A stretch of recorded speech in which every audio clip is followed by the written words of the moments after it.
We're here with Marty Greenberg, the former CEO and founder of Bedley. They raised $7 million, and we're trying to change the way apartments are rented.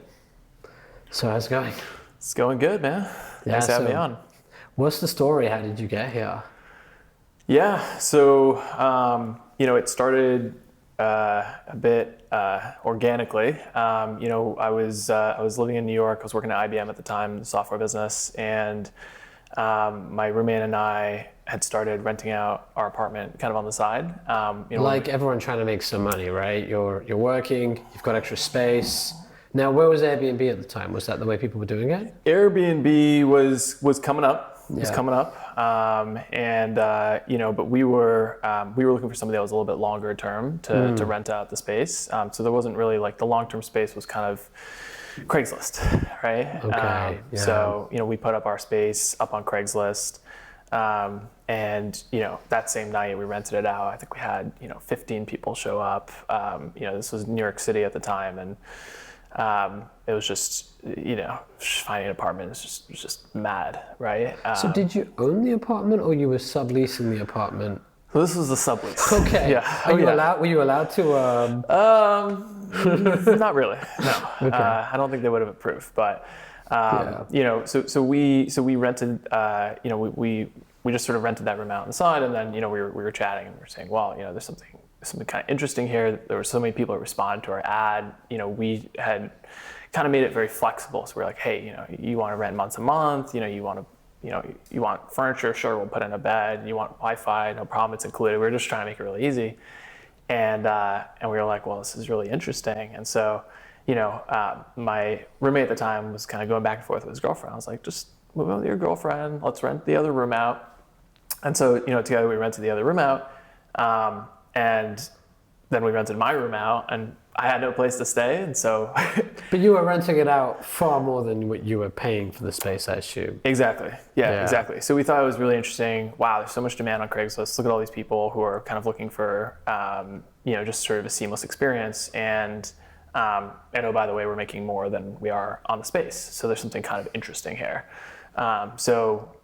Yeah, that was kind of the genesis inception of the idea. Yeah, the beginning. Yeah. And so how did you scale? So you accidentally fell into this business, right? Very much so, yeah. We were not real estate guys. Well, lots of people probably were doing the same thing as you in terms of, renting a room out on Craigslist, but you went that step further and sort of sourced yourself by being temporarily homeless, right? Well, exactly, yes. We had a little bit of incentive to find the next place. So we rented, we went right down the street, it's the Upper East Side of Manhattan, and we rented the next apartment. We scouted out a few places, and I remember sitting there in the leasing office, and I was thinking, oh, they're going to check some database, and they'll know that we're renting an apartment down the street. Okay. And the woman comes back, and she's like, oh no, you guys are good to go. And I was like, okay. We got away with it. Yeah, and then and so we just continued, and we rented the next 10 apartments in Manhattan. 10 apartments. Yeah, all just us leasing them, renting them out, fully furnished. So you would take a place, rent it out, typically like anyone else for 1 year.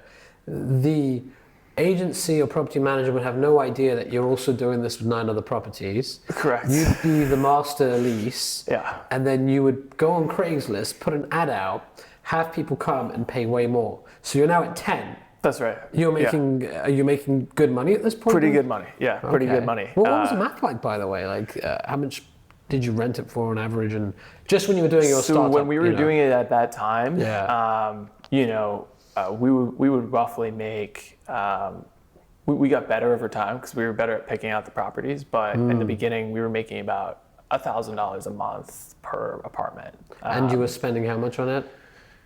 Well, that was profit. We were, so we'd rent it out, let's say at 3 or 2.5K, and then we make 4 on it. So amazing profit margins there. Yeah, and it was recurring, right? So people were staying in there, they were happy if everything was fine, just kind of continue onwards, and it was all very scrappy. So at that point, what turned into we've got a spare bedroom, let's lease it out, started to evolve. What was your mindset? When did you realize I want to turn this into a process and even what eventually became Bedley? Yeah, we were, in the beginning, it was very much just it was a side hustle, right? It was just sort of fun. It was very interesting. We were kind of exploring it. And then, I had been trying to think about, well, what can I build that's very impactful? And I sort of looked and said, well, there's something really interesting here. How do we take this from kind of a sort of a side hustle operation and turn it into something that can have a much larger impact? And what does that mean? And what would that even look like? And so we started to, it was sort of a side hustle, kind of a lifestyle type business at that time, if you can call it that. And then we started pushing very heavily towards, sort of turning it into more of a scalable venture-backed type business. And it didn't get venture back right away, so let's be clear. But we started. It was our mindset. Our mindset shifted first, and so we started building out a website and a brand, and started having people come to a website instead of going on Craigslist, and sort of trying to add some more.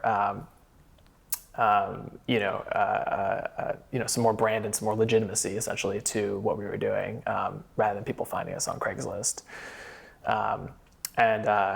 And then from there we started. We expanded. We did.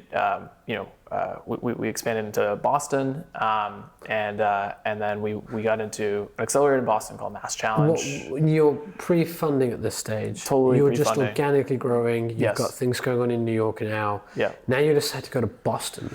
Yeah, so both my co-founder and I we had roots in Boston. We knew Boston well, and we happened to get into this accelerator in Boston called Mass Challenge, which is an equity-free accelerator. Really, really great program, great people there. So we're like, sure, let's go. And what's there to lose? You're not giving away equity in your startup to be at this. What? Okay, cool. Yeah, and we were like, well, maybe we'll learn some startup stuff, right? So you weren't a startup guy prior to this experience. You were just hustling. Yeah, we were just hustling. I was working in an IBM software business, which was sort of the absolute antithesis. You had some tech background. Some tech background, but it was sort of the antithesis of the startup world. Okay, right. Right. And can you imagine a pitch deck, right? Like, I came from IBM. No, well, yeah, exactly, yeah. So then we, when we were Mass Challenge, we started to change the model a little bit, to actually leasing them out, to going directly to the landlord, leasing it under the company. So that was sort of a shift in the model, right? Before it was all personal guarantees and personal leases, and we found that Boston landlords were very open to us actually doing corporate leases, which was very interesting, and that propelled us to actually get enough traction to get into AngelPad, and that was when we first got into AngelPad. The incubator that I also went to as well. Exactly. Yeah. Where you do give some equity away, but you get really good mentorship, a good network, and a good amount of. How much did they give you? 20,000, or was it 120,000 at the time? No, they gave us about 60K. 60K. Okay, so they must have changed it over time. Yeah. Got it. So you've got some real money now, right? Yep. At this point, you had no dollars in except your own money, I'm guessing, and your guarantees, of course. Yeah, liabilities, right? We had a lot of guarantees. Yeah. Yeah, we were just hand to mouth, bootstrapping it for, what ended up being about a year. Yeah. So you'd think going to an incubator, you've clearly got product market fit, in my eyes, right? At this point, VCs will be all over this, you would think. Yeah. So out of AngelPad, we did demo day and then proceeded to knock on a lot of doors. Yeah. It ended up being quite a grind. We had we met with about 90 investors. 90 investors. 90. Before you had a lead, before you had commitment. So what was going on at this stage? Yeah, we had people who were interested, but the problem was that VCs couldn't wrap their head around the business model. So you have this business model where we're taking on leases, a very real estate type heavy business model. WeWork was still in its early days, and WeWork, as people probably know, was not really backed by the VC community. So Benchmark cut one small check, but other than that, it was a lot of real estate family offices actually based out of New York, and so people weren't really familiar with that model. They were familiar with Airbnb, which is a much more lighter lighter model, which doesn't require as much, essentially, CapEx. And a few of the VCs, actually, when we were in AngelPad, they were suggesting that we, try to pivot to a much more lighter model. And we kept telling them, a platform without the operations. Yeah, exactly. You would lose the magic that you've built. I'm assuming by this point, you've created a process around every element of what it takes to identify a place and rent it. And they wanted you to step away from that, not take the guarantees on, I'm guessing, and be a platform business, as VCs say. Yeah, exactly. And I understand that they were just less comfortable with, the real estate world in general. And sort of... By the way, they still are, unless it's a PropTech focused VC fund. Yeah. Right, folks like MetaProp, for example, and others really get it, but most VCs do not get real estate. Yeah, so they want it to be as light as possible so that it will look a lot more like their other businesses, like a traditional marketplace business, right? That's very, very light. So yeah, we grind it out for... So VCs are saying no. We think this is too heavy. We want you to be lighter, more like a platform. So what's going through your head now? Yeah, I mean, we spent a lot of time, thinking about that feedback. The problem was that landlords would not do any type of other model. So the landlords were very against. In the beginning, it was just hard even getting landlords. Shifting the risk to them, right? Yeah, the landlords did not want to take the risk, right? Of course and not. The landlords were sort of barely okay with us doing corporate leases, right? Which in and of itself basically says, hey, we'll sign a corporate lease, but like if something doesn't happen the way you expect it, like it's not a personal guarantee. In New York, they're so used to, these heavy personal guarantees, lots of people guaranteed on the lease, that even doing the corporate model was sort of getting them to trust and to push them to the next step and say, well, actually, we want to do kind of a rev share. Which is something they had never even seen that before. And actually a lot of the landlords that we worked with in the beginning had never seen a corporate lease before, which is kind of crazy to think about, but they were just not used to it. So you must have been deliberately choosing urban locations that were hotspots where you'd have people fly in or companies hire around the area. When you say corporate leasing, is that what you mean?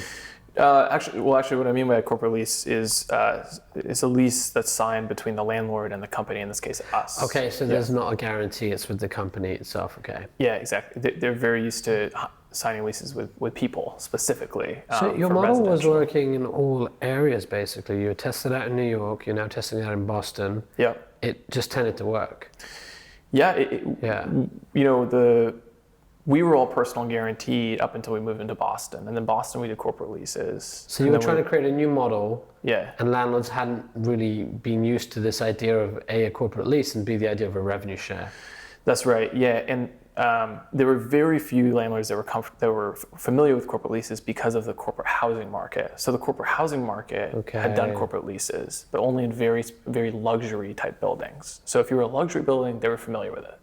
But if you were a Class B or any other type of building that wasn't a luxury, because we weren't targeting luxury buildings. Were you going after apartment buildings as a whole as well? Yeah, so we would go after buildings that we could consider sort of B class, right? So how many units?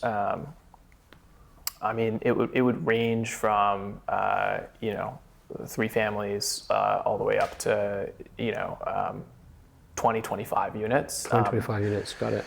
So, but the thing is that these landlords had never dealt with corporate housing operators before, because those weren't the types of properties that somebody who's a Goldman Sachs banker is going to stay in, right? And also these were 3-bedroom, 4-bedrooms. Goldman Sachs, corporate leases don't, they don't do 3-bedroom, 4-bedrooms. So, so we were just getting them around to this new concept and already getting them on a corporate lease. We said, we got all these other landlords. We didn't tell them they were in Boston. We were like, we got all these other landlords signing these corporate leases. You guys should do it too.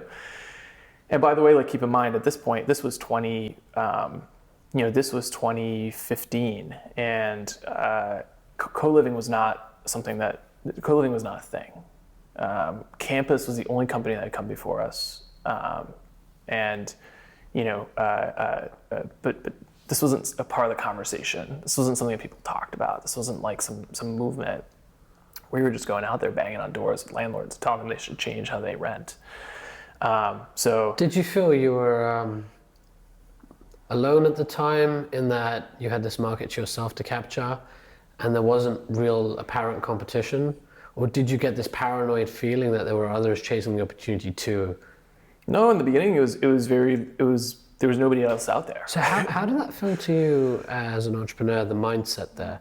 Was there a lot of panic and rush to go out and raise funding? Or were you more deliberate and slow and weren't necessarily focused on that? Well, also keep in mind that the VCs were not familiar with this model. So you were trying to get the VCs in parallel, but they didn't get it, right? Yeah, the VCs That's didn't just get it. frustrating where you are right now. Yeah, for sure. And part At of it is, the time, yeah. it is a different model, right?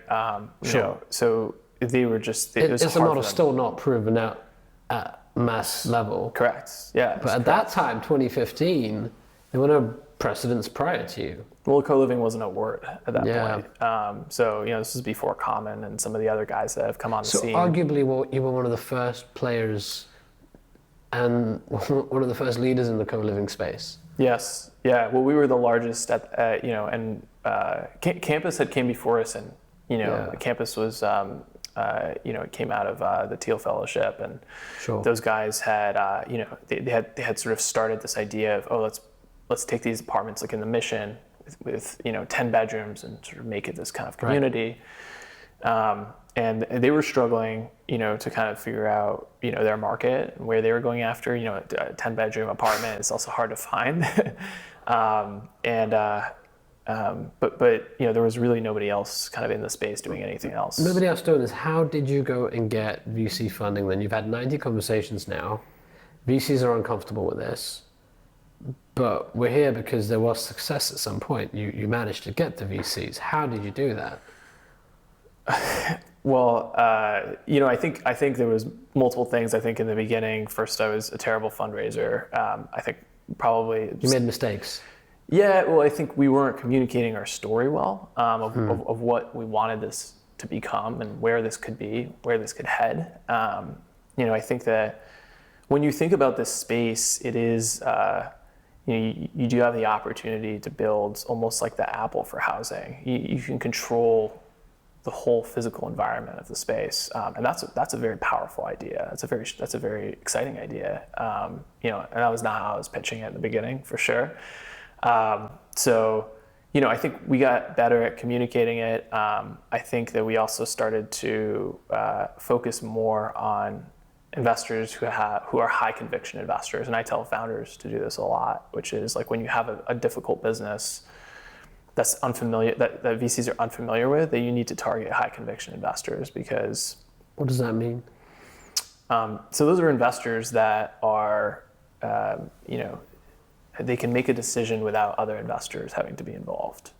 Because consensus will kill it. Yes, and it's when you're in a particular market or segment where, it's not the hottest thing at the time, getting all sorts of people around it to create that FOMO is very hard to do, right? And that's sort of the typical process that you would go through. But if you can't do that, then you really need to go after these high conviction investors, and these are people who, will make decisions based on their own ration and reason, and they don't need others in the market to tell them, this is a good idea or not a good idea. So in the beginning, we were talking to a lot of investors who would then call their friends and say, ask opinions from people who don't get it. They'll call someone randomly. This still happens, by the way. A lot of great VCs will start doing reference calls from industries. They're looking at a commercial opportunity and they'll call a residential agent, and the residential agent will say, this makes no sense. Yep. But that's a failure. Yep. Yeah, and so we ended up having a few of them who were high conviction, and we ended up getting our first term sheet from Accomplice. TJ Mahoney, who's the partner there, he had started a company before called FlipKey, which was one of the it competed and it sold to TripAdvisor. They did very well. It competed with HomeAway and VRBO. So he was an industry expert, a former entrepreneur operator. He got it, and he was also an investor. Same with me, by the way. When we started Vungle, we had the guys who started a company called Tapjoy, and Tapjoy at the time was one of the first companies to put app install ads inside of mobile phones. And when they invested, then VCs were more comfortable. Because you've got the former two founders, Ben Lewis and Lee Linden, great guys. That was the kicking. Well, that was one of the key moments for us when VCs were more comfortable. Is that what happened in your case too? Once you had this guy, It helps. Yeah, we still needed to close the rest of the round, but it certainly helped. And then we also had Founder Collective, Dave Frankel, who's early in Uber and a handful of other companies, and those two guys ended up helping us to put the round together. How big was this round? It ended up being 1.7 million. So this is your $1 million seed round. Seed round, yeah. Today, I don't know if that's pre-seed or seed, what they'd call it, but it was your first real round of capital. That's right. Yeah. Outside of the angel pad incubator where you got 60,000. Yeah. So how long did it take to close that whole fundraising process? I mean, we started in December and it ended in June. So Why 6 months long? And by the way, rhetorical question, this happens all the time. Of course. Why do you think it took so long? And how do you think, what advice would you give to another entrepreneur who wants to orchestrate the financing round so they're not pitching for 6 months? Yeah, so like I said, if you have a business that is not one of the hottest, if you're not in remote work right now, that's the hottest thing, or if you're not in a SaaS business or a business that VCs are comfortable with, you need to target high conviction investors, and they're hard to find because there's not many of them. Most investors invest with other investors. Is that a function of size? The larger the investor, you would assume the more processes they have to go through, the more committees they have, or did you not find any correlation with that? It's not about the size of the investor. It's about how the investors make decisions. And their internal decision-making processes. Yeah. And it's in the culture of the VC. So, certain VCs we interacted with, a very small handful of them, the process they were going through was they were determining themselves if they felt like that was a good investment for them. They were not asking questions about who else is in. They were not calling other folks to sort of get opinions. They were going through kind of a rational process of investment, which sounds silly because you're like, well, shouldn't all VCs do that? But they don't. Actually, most VCs a lot of VCs end up being what they call option junkies, which is they wait until you have a lead or you have somebody else that's in, and then they want to hop in. And you know why they do that, right? I mean, one of the reasons is why take the first risk right now and put the first dollars in when you have your optionality, you wait, more investors come in, then you squeeze and bully your way in at the last moment, and your capital's de-risked.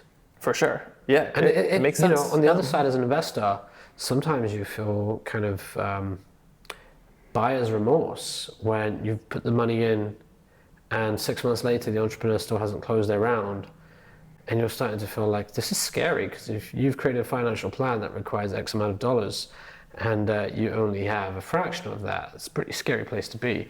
So how does an entrepreneur do this well? What's your advice? Yeah, well, I think...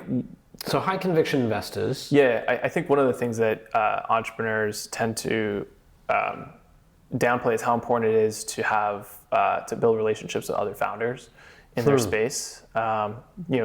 Entrepreneurs, founders tend to sometimes underestimate the lead time in the preparation before a fundraise, and so the founder will say, "Oh, well, I got to go start fundraising. I got some traction. Yeah, when they need it." And the problem is they haven't built up, relationships with other founders in their space. And the best way to get strong intros to investors is from other founders. Interesting. You're saying to focus on relationships with other founders. You're not necessarily saying go out and talk to more VCs and build relationships with them. You're saying connect with high caliber founders who can make an introduction for you when the time is ready.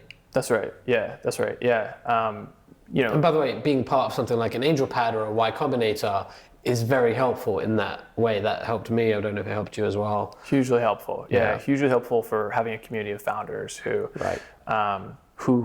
they themselves, founders have the best relationships with other investors because they've worked together. And founders can tell you truly what it's like to get an investor. You'll get the real, the real story as correct. to whether or not these are people that you want to work with.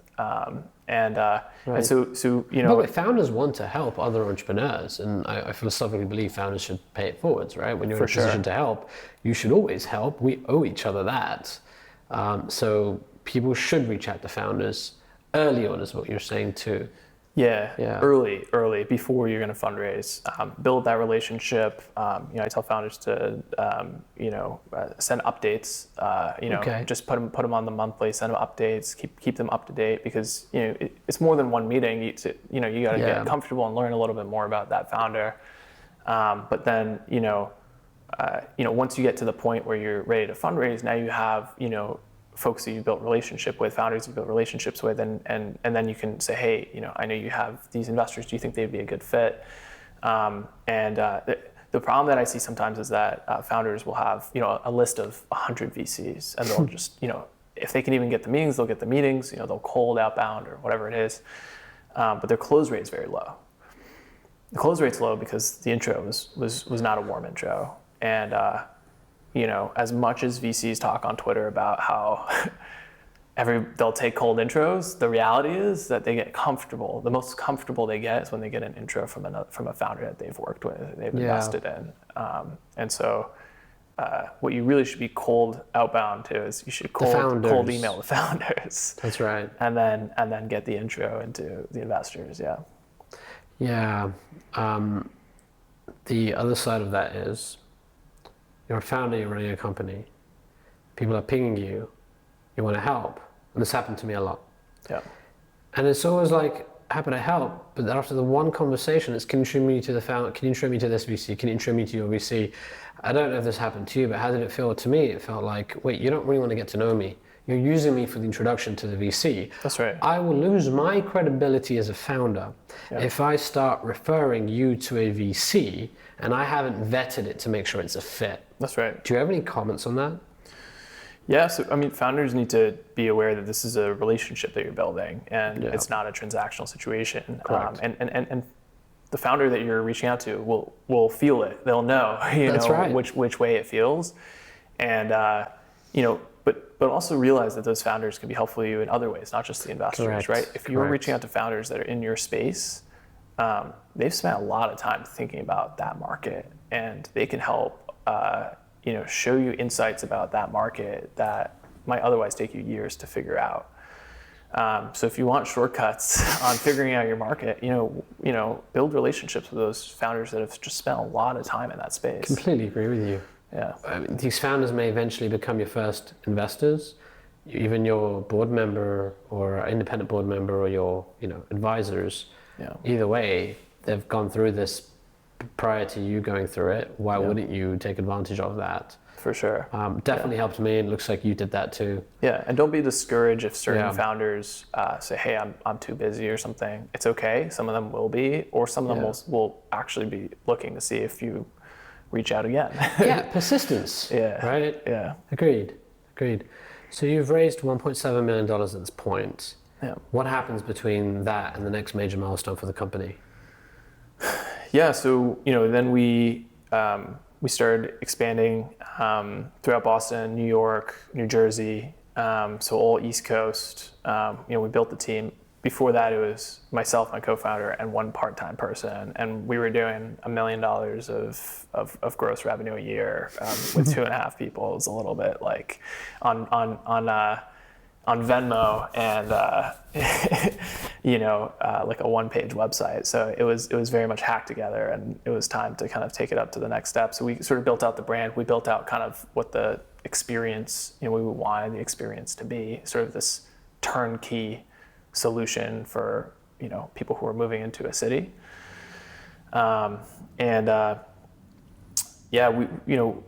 We just sort of continued to grow. We then went out and continued to raise more capital. So we ended up raising a total of $7 million in 2 more tranches after that. Were they difficult to raise? I don't know what you called it, a series. Was it like a bridge round, an extension? Was it an A round? But whatever you call it, was it anything as hard as the first time? It's always hard for sure.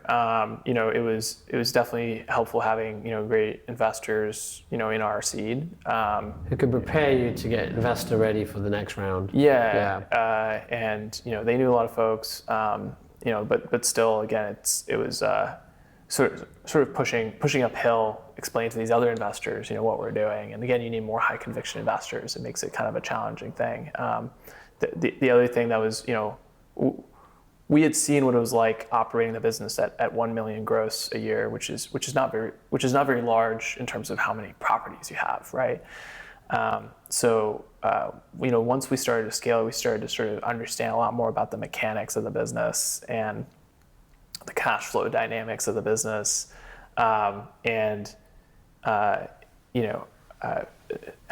much cash flow it took to grow. The curious thing about what's now sort of known about co-living is that, when you're expanding, you're putting money down for, if you're expanding into a new building, you're putting money down for the lease of that building, you're putting money down for the security deposit of that new building, and then you're putting money down for any furnishings of that building.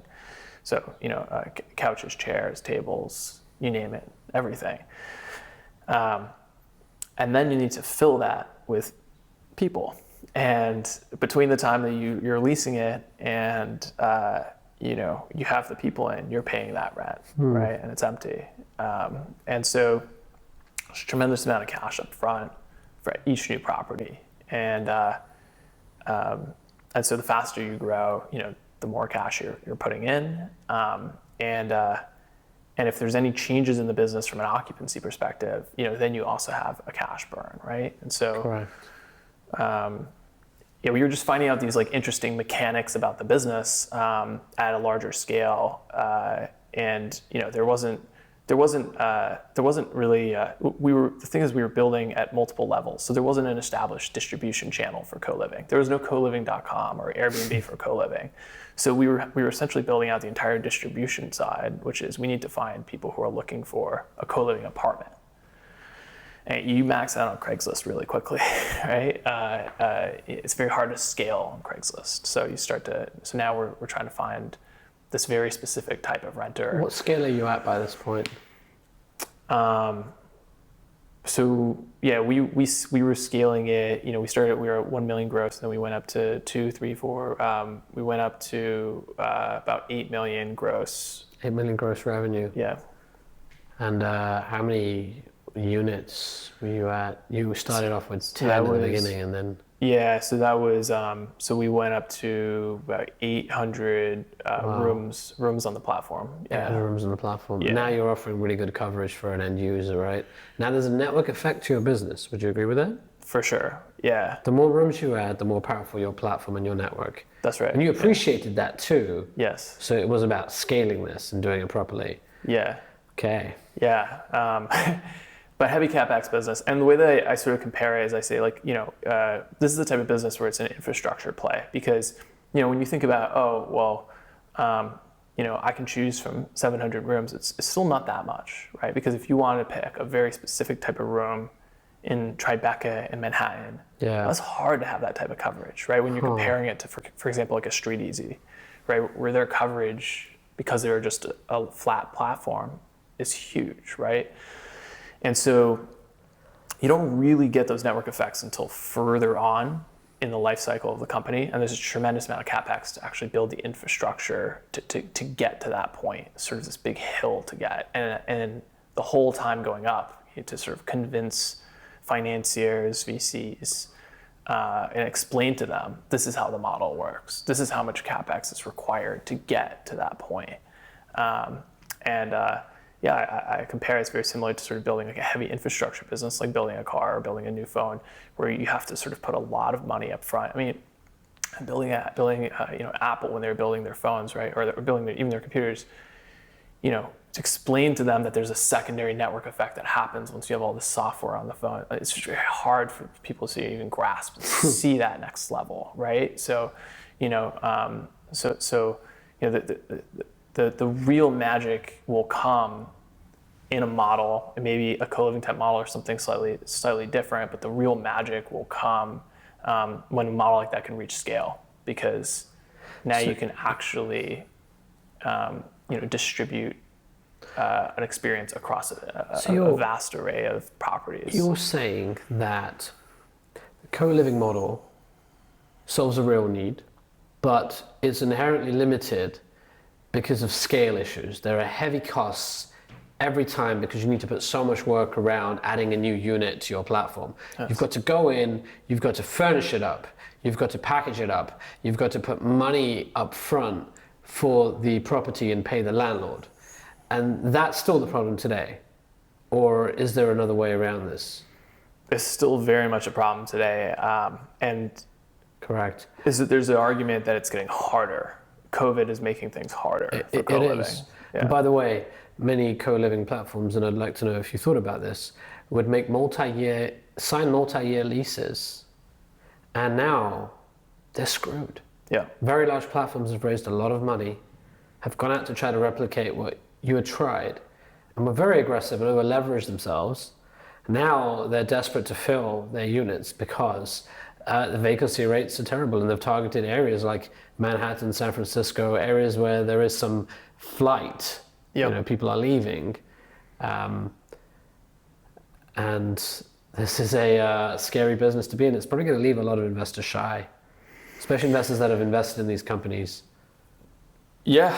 And then WeWork, what a debacle, right? Yeah, my view is that co-living is dead. How do you feel about that? You were the first person really to see the opportunity with co-living. Yeah. And you're sitting here years later saying co-living is dead. Yeah. How does that feel? I mean, it doesn't, Is it personal? It's not personal. It's understanding a business model, right? And understanding the entire market mechanics behind it. It's not personal at all. I think I still think that there's an opportunity to build the Apple of housing. The Apple of housing. The Apple of housing. With respect to co-living? It could be co-living, it could not be co-living. I think the co-living model is very, very tough when you have this. The model is tough in and of itself. Yeah. It becomes even harder when you have a flight from big cities and you have essentially the opposite of density. The co-living model is built on density. I see. Marty, you recount your experience very objectively, right? And when you're in the midst of running a company and there are tough times, it drains you. Sure. How did you come to this point of awareness where it's not going to work, it's not going to scale? And how was it then? Because right now it seems like you've either gotten over it or either you were just unemotional throughout the process. You just looked at it as a business and you had to move on. No, I think it was definitely like a roller coaster when we were inside it. Even though I say that, I would like to see an Apple of housing. I would like to see that. I want to see that. I think that will exist at some point.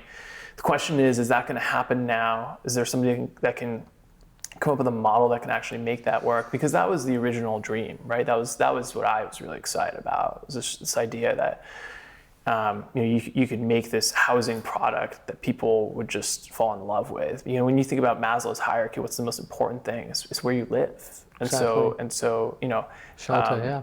I think but we've done very, very little to actually improve people's living experiences and their home and what's in it, and it's very messy. So that was the original dream, and I'll be back. I will be back. I think that you're going to start another company. You're going to go for the Apple of housing. What are you saying when you say I'll be back? Not yet. Not yet. I think in order to take that on, you need to bring a lot of capital to the table. Correct, you do. And in some ways, my thesis is a lot of PropTech businesses might not necessarily be ideally venture-backed businesses. They might be private equity-backed businesses instead. Yeah. And you need to have a ton of capital so you can go out, land grab, reach a critical mass. And at that point, you've created this huge network. Yeah. If you try to build this lean, it's tough. And I'm torn. I'm a VC myself now. And I don't like businesses that have these large costs associated with it. But then I'm also a real estate investor and I like to do that part. So it's tough figuring it out. I've seen a lot of companies actually split their business into two. What they'll do is they've got the core platform, which they'll raise venture funding for. And then they've got the acquisition part, where they'll literally set up a SPV or a fund and they will go to traditional investors and say, we're looking to buy real estate. Yeah. It will be for sole use through our platform. Yeah. And that's how they're doing it. And this is very common in PropTech, but access to capital is key. Yeah, you have to do it the right way. And you look at what Open Door's doing. I think they're doing a good job in terms of how they're thinking about financing that business, because that's a very heavy capex business as well. Yeah, Zillow too, right? And Zillow too. I think that even what Open Door is doing is not as difficult as building a co-living company or the Apple Housing, because you have people living inside your product. No other company can say that they're trying to do that. You have people living in your product. You ever tried that? It's just a whole nother level of expectation and experience, and I think that there will be more innovative models that will come about. I think one of the things that when we were really early on talking with landlords, one of the things that we found was we would push Airbnb. So the landlords would say, "Oh, I heard of Airbnb." They don't even know how to pronounce it. But they know that something's there, right? And so we would push that as part of the sales pitch and say, hey, technology's changing, how you guys do business. There's more opportunities in the world now that technology is coming into the real estate world. And in many ways, we pushed forward. In our wake, a lot of companies came in to landlords that we had already convinced or pushed forward. You had done the thought leadership, the education, you had paved the way. Maybe stupidly, but we did it. Massive startups that are now trying to attack the space. Yeah, maybe. If you had significantly more funding, would this idea have worked, or was it inherently always limited by the fact that you'll need more capital than you can reasonably ever get because of the cash flow aspects? Or do you think if you'd had $100 million check or $1 billion check, if Blackstone came to you, right, could this have worked? Or was this inherently just unit economics were not in favor? It's doable if you have the right team. You gotta understand, number one, that you need very, very strong real estate people on your team. This is not just, you can't just hire, ex-tech people and Why? What goes wrong when you have a tech person trying to do a real estate startup? You were a tech person from IBM, by the way, at that time, right? For sure, yeah. Tell me what goes wrong. Why is there such a miss here between tech people not understanding the true nature of real estate and also real estate people not understanding the nature of tech? Yeah. Well, the thing is, if you think about a tech person, let's say somebody that, worked at Uber, and they worked in a marketplace, right? Their job was maybe to sign up as many drivers as possible, and then you bring them onto your team. Say you're running a co-living company, and you say, okay, well, now your job is to bring on as many apartments as possible. Well, so the guy goes out and makes a list, and he signs up as many apartments as possible. Now, the problem you have is it's not hard to sign up apartments. It's hard to find the right apartments. Mm-hmm. And now you're stuck with this apartment. That's right. For a year, 3 years. And if that apartment is not the right location for your demographic, if that apartment doesn't have enough bathrooms to bedrooms ratio, if that apartment doesn't have the right finishings, if that apartment was priced too high above the market, you're losing money on that property for the next 3 years. And so you can sign up a lot of properties very quickly that you need the right type of properties. Yeah. This is a common problem across the startup ecosystem when you're trying to scale and grow. Yeah. In a rush to get revenue, you get the wrong type of customers. And it's very important that startups get strategic customers at the beginning. Customers that are good for the business and unit economics, and B, represent the needs of what the broader market requires. Otherwise, you end up being a consulting firm, a dev shop for the first few major customers, and you end up building a two-customer of a product that doesn't scale, right? Yeah. So this is what you're saying here is find the right type of apartments. Now, you guys were building a very mass product, it seems. You didn't go after a niche. I've had startups come to me and say, we're going after very high-end luxury apartments targeting this specific user base. Yeah. You were literally just like, people go on Craigslist I experienced the pain point. Would you have done it differently? Would you have gone after a niche? Or do you think, no, the problem you were solving was a universal problem? So our demo, our persona, our demo was millennials who were, moving to the city for the first time and looking for an easy place to live. We didn't do luxury, so we actually stayed away from luxury because that's a different market. And we stayed away from low end as well because just the budgets are really constrained and people are okay spending extra time doing stuff that's hard to do because they want to save money. I don't know if we would. I don't think the niche was the problem. I think that I think that you need really smart real estate people on picking the properties. And I've seen, I talked to most of the co-living CEOs, and I've seen when certain co-living companies go in and expand very quickly into a specific space, like they go into a city really, really quickly, and they sign up a whole bunch of places. You have to ask yourself, well, do they really understand that market? Because that's one of the key differences with real estate compared to a tech company is that real estate can be very specific to the geography and the space and the culture of what's actually happening in that location. And so you may think that your playbook works in Chicago, but it doesn't work in Boston. And you may think your playbook in Boston works in New York, but it doesn't. And so, you have people who are taking sort of a tech mentality of take a playbook and expand it everywhere. But that is harder to do in real estate because of how custom some of the real estate is in these. The real estate stock is different. You're saying essentially something I disagree with. What you're saying here is that it's art. Hire people that are intuitively good at understanding a local market.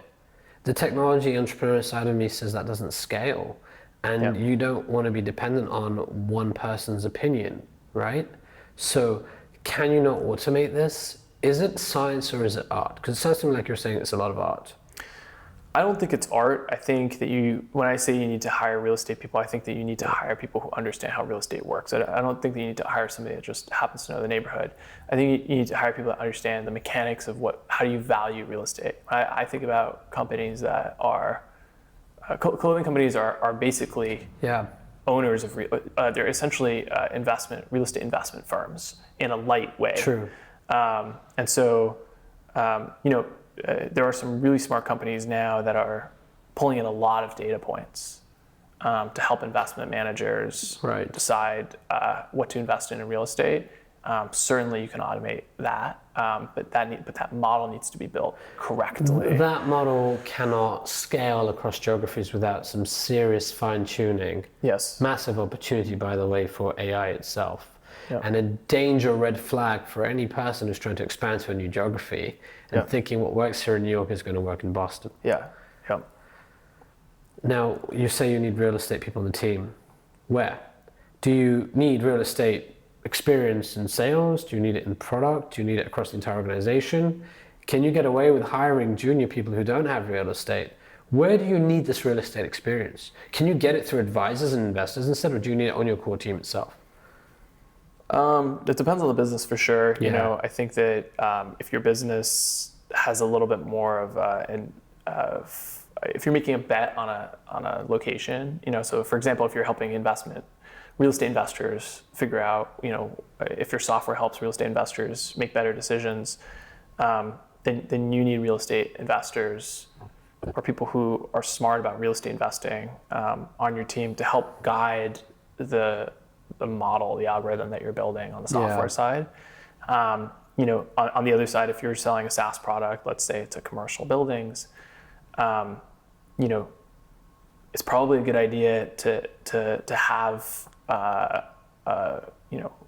either lots of great advisors or people on your team who've sold into commercial buildings and who've worked with commercial landlords before, because they understand what makes them tick, right?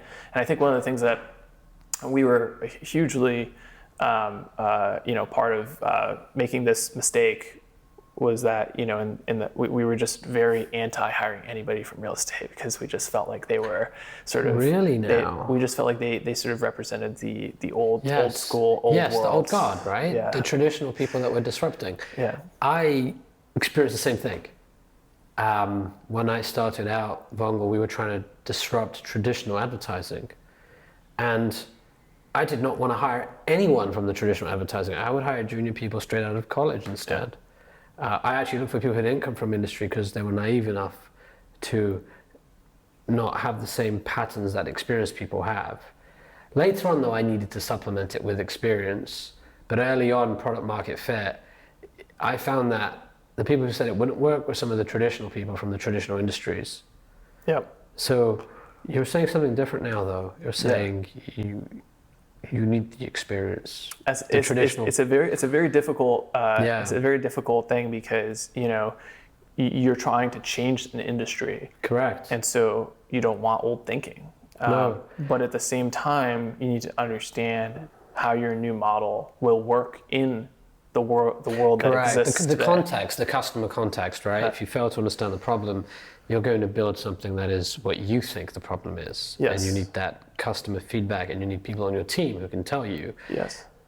At some point, maybe I think especially product, by the way, having experience and industry experience in product from real estate is probably very important. Yeah. Because then you'll realize this is not how it's used, this is not the behavior. Fine tune it and modify it. Yeah. Yeah. You have to be able to understand.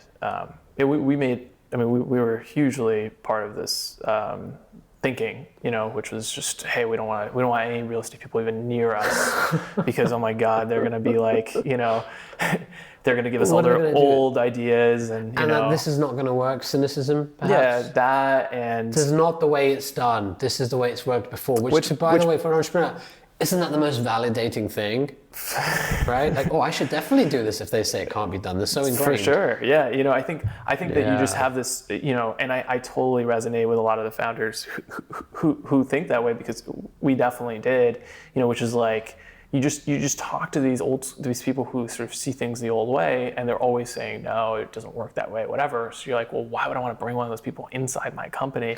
Aren't they going to kill my innovation? So you're saying to bring those people in to the company?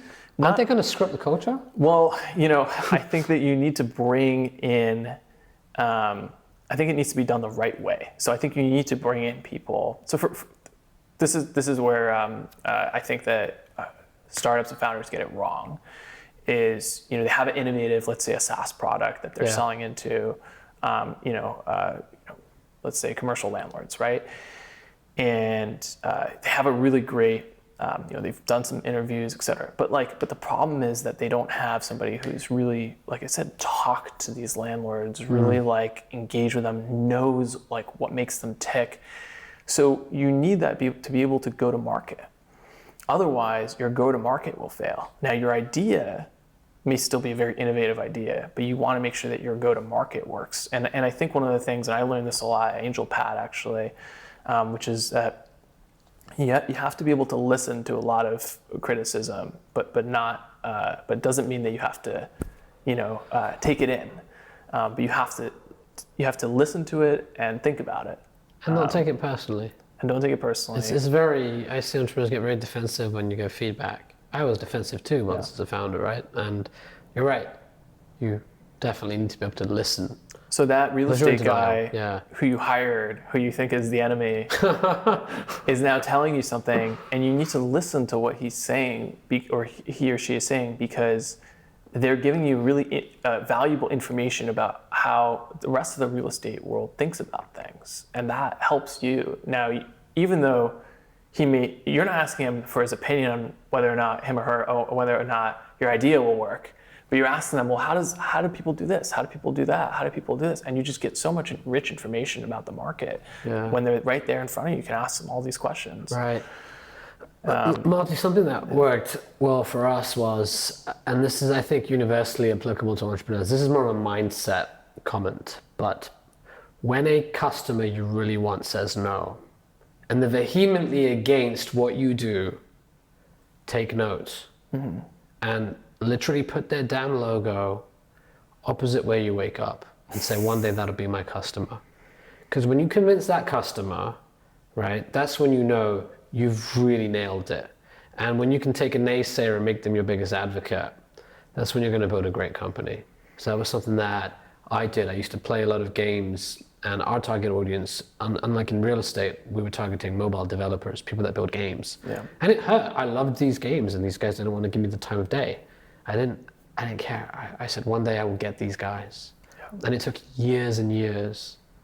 And eventually, once you sign them up, you just realize how far you've come. Yeah. Revenue milestones and number of people you have, that's all vanity metrics. I think we understand that founder to founder here.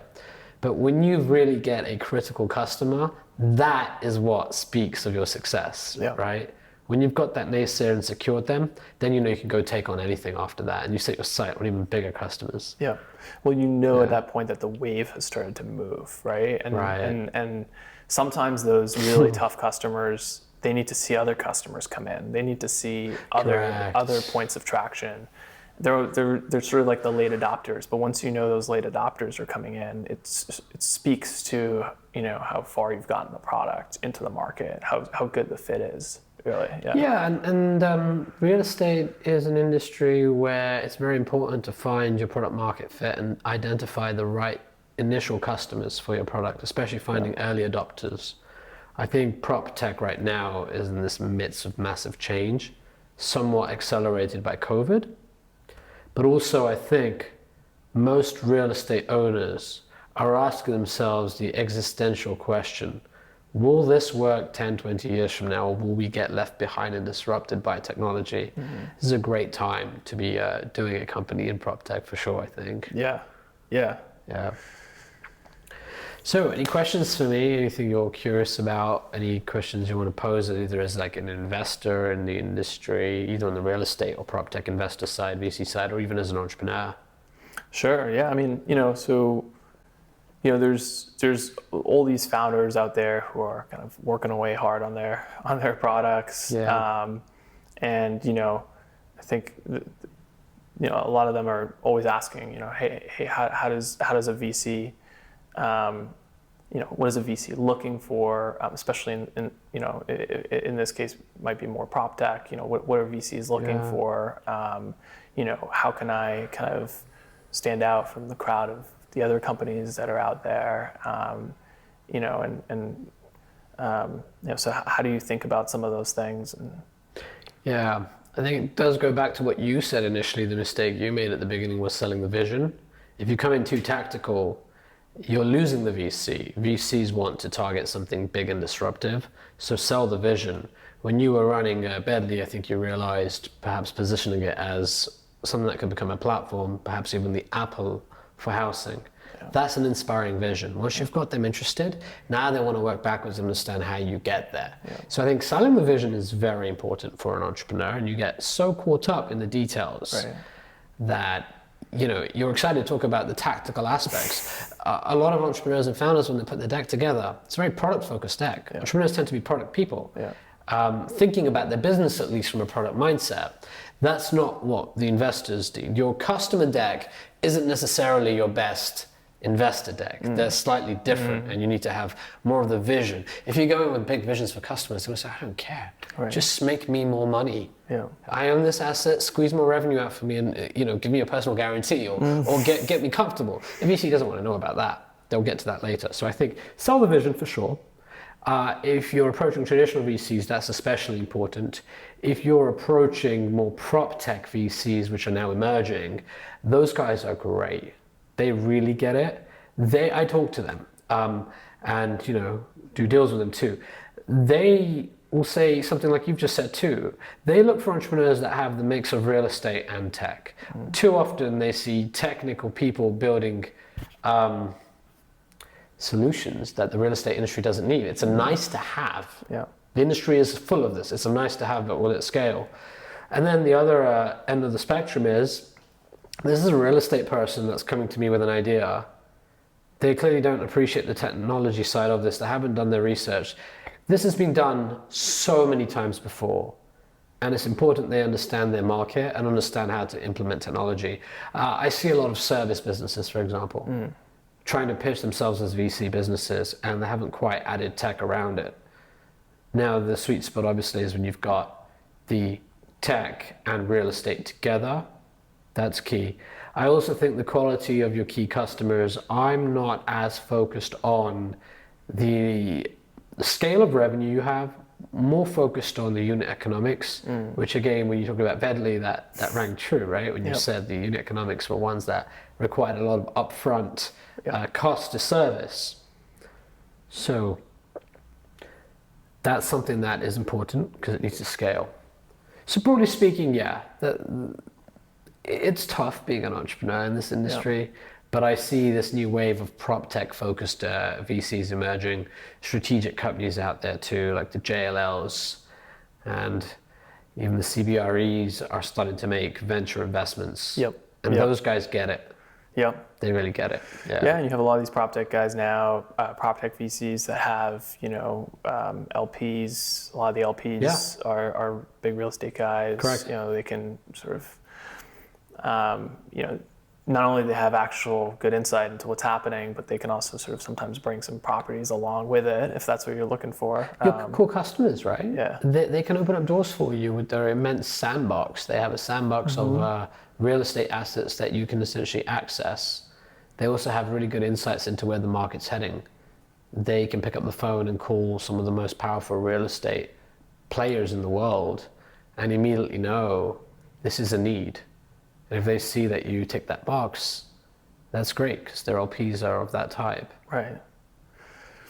So in terms of, your experience at your last company, right, which is almost a different world from the real estate world, but in a sense, when you are working, when you're building a company, you gain these really interesting lenses on how to view the world. And sometimes those lenses you can apply to a different industry and sort of see things in a different way than other people would see. So what do you think are some just sort of ways that you view, things that you've learned from your last company and ways that you view, when you're looking at the real estate space, where you get some areas that you are excited about or some things that you think are kind of interesting that are happening? Yeah. Innovation comes from a diverse set of experiences. And sometimes a non-traditional set of experiences can really give you that insight and allow you to connect the dots. So there's two ways that happens. First way is the way where you're a former entrepreneur in any industry, entering a new industry. You just learn the nuts and bolts of how to build a company, right? If you run another company again, you'll know the next time how to get there quicker and faster. You'll be better at raising capital, and you sure appreciate, and you've got a reality check on how hard it's going to be. It's going to be some hell of a hustle coming up if you're planning to do a company, right? So I think that's a lens that helps, and one that I enjoy when I invest in PropTech startups, especially first-time founders. It's fun to be able to help with the company building. Now, the other is the domain experience that you bring with you, especially if it's from a different industry. So I come from the marketing, technology, advertising industry, and I see so many parallels to real estate. The first parallel I see, when I started out, the mobile app revolution was taking off, and it seemed wide open for disruption. And I look at PropTech, I look at real estate, and I see the same thing. It smells a certain way. You know what I mean? When you're starting out, you can sort of feel it in your soul. You can smell the opportunity. Real estate, to me, I can smell the opportunity. It's the world's largest asset class. Now, I'd say the dynamics are quite different, but it's a great time to be a tech entrepreneur in real estate, because when I was building my company in the marketing, advertising sector, right, I had customers that were technologists. They were very, very adept at actually understanding technology. So it was tough. And I'm selling it to technical people. Right. So you know what? They can build it themselves sometimes. Sure. And new startups can come. And every tech company has marketing tech attached to it. Yeah. So it was tough. I had a whole barrage of competitors who were building really good technology. And now, hold on a second, real estate's slightly different here. How exciting. Yeah. Your customer base is making money just sitting, doing nothing really. You can buy and hold and make money. Yeah. You could literally do that. There's historically, there have been two ways to make a lot of money. You buy the SPY index, you hold it, you make crazy amounts of money, right? Or you buy a property and you hold it and you make crazy amounts of money. Yeah. There's no incentive to get up and squeeze more out of that. There's more incentive to do what you know. Repeat, repeat, repeat. Don't fix if it ain't broken. Yeah. But today's the day it needs to change. It is apparent suddenly that large players like who I sold my company to, Blackstone, right? Blackstone, KKR, Bridge. Yeah. These guys are building technology. They're going to have an edge. Yeah. These tech-enabled private equity firms are going to have a superior advantage versus your mom and pop real estate owners. So if you're in real estate, this is an existential crisis and people do not see it right now. And I see it coming. It's going to smash and destroy, and it's going to allow perhaps monopoly powers to be gained in real estate. Right now, real estate's quite fragmented, you know. The largest real estate owners only own, or the largest landlords in America only own so much of the industry. Parallel there to gaming and advertising too, you know. County Corsago was like massive in my industry, right? People played the game, but there were millions of apps. Here, there's millions of developers too. Now, if you take a parallel to fintech, financial technology, right? You have no business being a stock trader, correct? You're an idiot if you start trading stocks, really. I mean, your algorithm isn't going to compete with, you know, BlackRock's amazing hedge funds, right? Where they've got the ability to bid and see things within milliseconds. That disproportionate advantage will one day exist in property tech. And if you're an agent, if you're a real estate asset owner, you better become proficient with technology, and you better try to use technology to gain an edge. Yeah. So that's what I see. I see tremendous change coming, and who knows where the industry is going to evolve. Yeah, and it's crazy to see even what Blackstone has done in the single-family rentals. Yeah, with Invitation Homes and everything. Yeah, it seems like there's been a huge shift of ownership towards from mom and pops to large companies like that who have access to very cheap capital and are just going out. And doesn't your blood rush when you think about the opportunities that exist for entrepreneurs, right? And not just that, globally too. I find it's crazy. Silicon Valley startups here, you know, I'm leading the round in one company, can't announce it yet, but a lot of their customers are also forward-thinking, progressive San Francisco, Silicon Valley real estate community. Because those guys are realizing we better capture this technology fast. We better start using tech. Well, hold on a second. Silicon Valley and maybe New York or whatever are small places relative to the whole universe right out there. So think about the opportunities for replicating models too. There is a play to build the Airbnb or the Uber for a certain emerging market. So I think globally for entrepreneurs, it's exciting as well. If you are technologically savvy, there's an opportunity to do this in your local market. You don't have to be based in Silicon Valley. Real estate's global, and you can go get started in your local market. The Zama brothers, if you remember, used to clone successful concepts and just internationalize Rocket them. Internet. Yeah. For Rocket Internet, right, yeah. That's an opportunity for startups too, I think. Yeah. And how do you see, you know, the investment landscape changing for, you know, PropTech, you know, for founders who are trying to look for more different options? I mean, now it's crazy that there's, you know, PropTech is even a word. It wasn't a word when we were starting. Correct. And it seems like there's a lot more opportunities. But, you know, how do founders think about, you know, how do you help founders think about, you know, all these different options and these different people who are PropTech, not PropTech, and angels here and things like that? How do they navigate thinking about who's good to work with? Getting money can be the difference, or getting capital can be the difference between success and failure. So firstly, get the damn money in the bank, okay? Try to make sure it comes from the best sources, but beggars can't be choosers. I experienced this myself. Right. And if you orchestrate a well-run process, then you have your pick and you can get strategic customers to invest. Founders have more options today. It doesn't resonate yet with the traditional VCs, And that's why you're seeing PropTech specific firms come out, which have good real estate experience and can identify opportunities in technology that don't exist. You know, the lens I have today, for example, I'm a partner in a private equity fund. We're buying real estate throughout the country. I am buying real estate myself across the entire spectrum, multifamily, hotels, industrial warehouses, land. So when an opportunity comes, I can immediately connect the dots and I see things perhaps a typical VC who's spreading their, net very broadly is going to miss. So this has been an evolution in venture, actually. In the venture capital community, there are these mega large funds who literally have to raise billions of dollars and compete.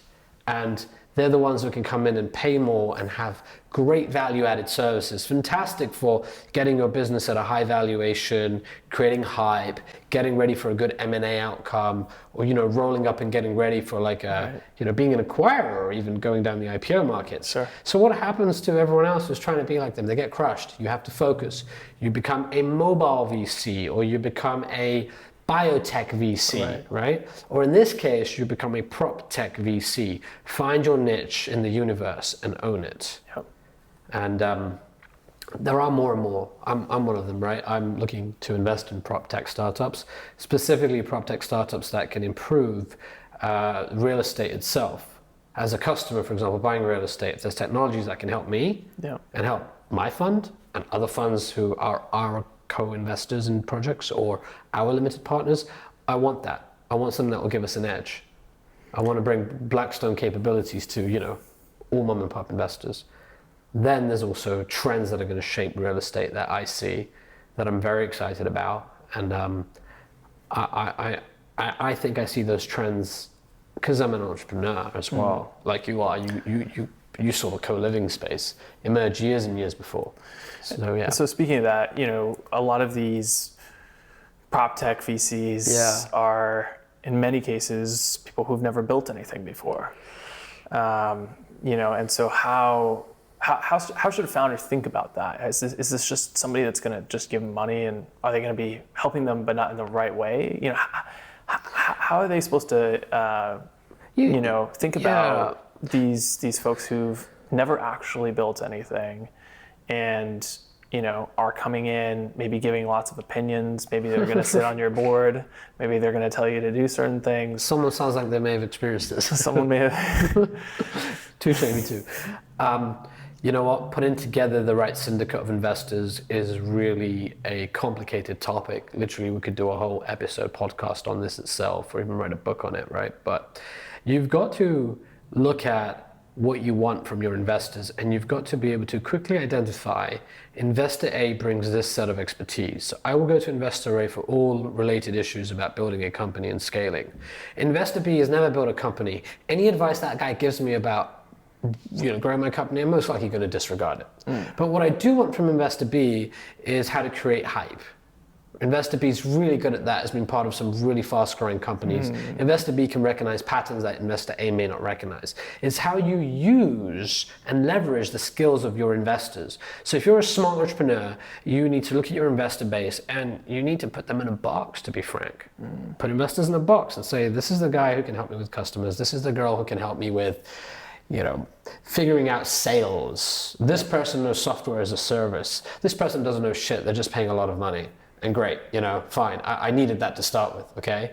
But try to figure out how to use your investors. And entrepreneurs and founders don't leverage their investors enough. Investors want to help, and investors unfortunately get tied up on the losers in their portfolio. And if you accept that 9 out of 10 of your companies will fail, and you're spending all your time on those 9 out of 10 companies, and you should, right? You should help them for sure. But you neglect to help that one company that's crushing it. And if your help could mean they go from a 50x return to a 60x return or a 100x return, right? That's a big miss. Right. So when you're successful, use your investors. I did that a lot. I would be talking to my investors constantly, and I kind of knew who to go to for certain situations. Having a repeat founder, though, is very helpful, and that's a great thing. And what do you think about, sometimes investors will say they have large networks or say that they have access to all sorts of people that they can connect you with. How do you put it to the test? How do you know? Yeah, but put it to the test. I have a great network. Great. Well, you know what? We want to be really careful with the investors we're bringing on in our round. I literally said this, by the way, right? I've got a lot of interest, and I think it would be helpful if you could introduce me to some of these portfolio companies you mentioned. I've looked at your portfolio. You're an investor in this company and that company. Can you introduce me to that founder? Also, can you make any connections for me to potential customers? Right? Now, it's good for the investor to do that because then they've got an amazing reference, right? I introduced this customer to you. That customer validated this, that you're solving a real need. Perfect. I'm more likely to invest. So when we were raising our funding round, our seed round, right, it was very hard to start with, but at that time it became a very large seed round in Silicon Valley. We set out to raise a few $100,000, and the average round at that time was probably 500K to $1 million. We raised $2 million. And it really helped when we went to investors and they made more intros. And so I realized at some point, wow, talking to investors is becoming an amazing sales lead exercise for me, sales gen exercise. Right. So that's how I would qualify that. Make introductions for me, and hey, be explicit to the investor. It might be good for you to get feedback from this customer as you think about investing and would like to talk to that customer. Right. You do their work for them. Investors, you said earlier on, have a process. There are those that have high conviction, and there are those that have a process. Now, your job as an entrepreneur, and it's sad for me to say this, right? It's the entrepreneur's job, because it is. You've got to make it easy for the VC. Try to understand the inner workings of that investor. Perhaps the investor needs to have consensus amongst their partnership. Go the extra mile and try to talk to the partners, perhaps. The investor needs to put a memo together, Okay, well, you know what? Write the damn memo for them. Okay? When an investor asks you about market size, it might be because they need to make the case for you internally. Now, I highly recommend entrepreneurs do this. You know what? It's a skill set. Once you're a repeat founder and you've sold things, as in not sold companies, I mean sold a product, right? Yeah. You quickly learn, especially in enterprise software or B2B, you've got an internal champion, equip that internal champion. Help that internal champion do the sales role for you. Yeah. And it's the same with your VC. Maybe the high conviction investor is there, but there's also investors that might be good, but they're just burdened with the bureaucracy. And so speaking of champion, you just mentioned champion there. I think that's really interesting. So, as founders are thinking about going and, approaching VCs, how should they be thinking about, having a champion? Who are these people? How do they engage with them?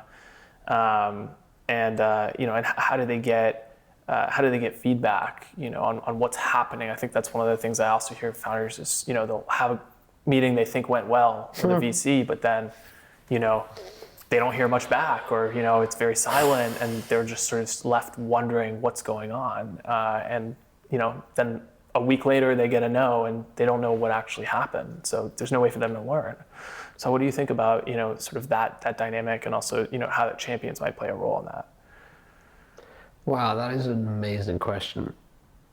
And I now have a very different perspective sitting on both sides. Being an entrepreneur, being an investor, I'd get very annoyed when they said no to me. And I was very aggressive, and that put the investors off, okay? I've had this happen. I say no, and I sense some serious defensiveness, some serious, trying to sell me, right? No, this is a really good idea. They're not listening to my feedback. It's okay, right? I was the same. But then I'm not likely to give you feedback then, if you're going to try to convince me. If we can have a discussion, okay, and it's clear I'm out, right? Yeah. If we can have an honest discussion and I can tell you why I'm out, and you're not going to try to pressure me to invest, okay, great. So as an entrepreneur, make it safe, make it clear. I appreciate you're out. I'm not asking for investment anymore, okay? But can you explain to me why? Can we hop on the call? I'd just like to understand why, so we get better at what we do, and I can benefit from that. Right. And entrepreneurs will just say, okay, thanks, you're out, I get it. And maybe they don't care about why the investor's out. But it might help, right? If you're actually, shame on you when you're running a company and you're losing out on clients. Well, a good sales process often involves getting feedback from customers and logging it. Why did we lose customer X to this competitor, right? Yeah. know that, maybe patterns emerge. So when I was running Vungle at the early stages, I struggled to raise funding. And I met a great investor, Rich Wong, who was the partner at Accel. He's been behind AdMob, he's been behind Mopub, he's had a string of great successes. And he was the one who told me why. I asked him why, and in that meeting he said, you know why? I can't find a moat. I can't find a moat around your business. And it hit me. And I tried to explain to him, well, Rich, what do you think about this? You know, we're building a network. And he's like, yeah, sure, that's not really a moat. And I realized, till the very end of Vungle, Rich Wong's advice stayed with me because I could never truly answer that question, how do we have a moat, until, you know, later on. And I always remembered that conversation, and I appreciated that. And so when I went out and we raised subsequent rounds of funding, that was one thing I was very well prepared for. And by the way, Rich Wong was literally one of the last meetings we had. We had pretty much done our round, but I really wanted him on board. Didn't work out, but that feedback he gave me meant that our Series A and our Series B with others went really, really well. So yeah, great investors give you feedback, and when they give you feedback, your mind is blown. So sometimes there's that one sort of big challenge or risk that the company might have, but the investors, maybe they don't mention it. But when you do find out about it, you know, you were able to sort of get ahead of it in those future conversations, or you're well prepared for any sort of questions that would come up on that. Yeah, you know, another personal anecdote, right? I wanted Sequoia Capital too. Sequoia Capital had invested in a competitor, and like my hero, one of my inspirations, a guy called Omar Hamoui, he founded AdMob, right? So of course he was the guy I looked up to. He became a partner at Sequoia. And Omar saw the world very differently to anyone I've ever kind of met in my industry. Omar's view was that you should own the content too. This is a crazy idea. Don't just be a platform, own the content. In real estate, the example here is, don't just be the platform, own the real estate. Right. Wow, if you own the real estate and you own the platform, you're a Blackstone, right? Yeah. So Omar realized at that time, you're an ad network, you're trying to sign up developers, why don't you go out and start buying developers out? And as time passed, I realized, yeah, he's right. It was very forward thinking.